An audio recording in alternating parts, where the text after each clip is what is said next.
Thanks, Mark. And I too want to thank the speaker. I want to thank all the people in law enforcement that we got a chance to interact with today.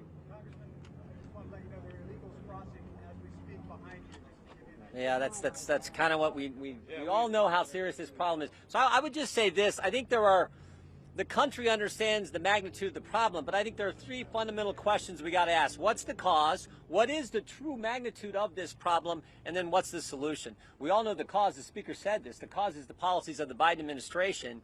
And they frankly decided on day one, January 20th, 2021, when he took the oath of office, they decided that day, no more building the wall, no more remain in Mexico, and they were going to release people who came to the country.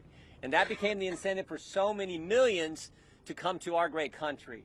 The magnitude of the problem, you've all heard the numbers, but I just point to two. Last month, record month, 300,000 illegal migrants come into the country. The pace of the Biden administration in his term as president will reach 12 million when they're done. And I tell people that's the equivalent, that equals the population of the state I'm from, the great state of Ohio, 7th largest state. That's the pace we're on. That's how big this problem is. And then finally, what's the solution? The solution is to go back to the policies that worked.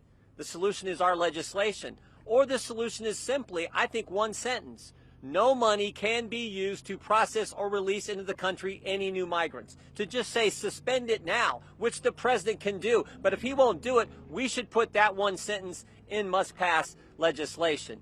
That, to me, is how it finally, I would just say this. I think in the end, it boils down to the will of Republicans in the United States Congress. Are we going to force that sentence, that solution, on a piece of legislation to get this done? That should be our charge. If we don't, then we're going to have to wait. Then we're going to have to wait for the presidential election and hope that President Trump is the new president where we can get back to the policies that work. It's that basic in my judgment. With that, I would yield to the gentleman, I think, from the home district here, Mr. Gonzalez. Good job.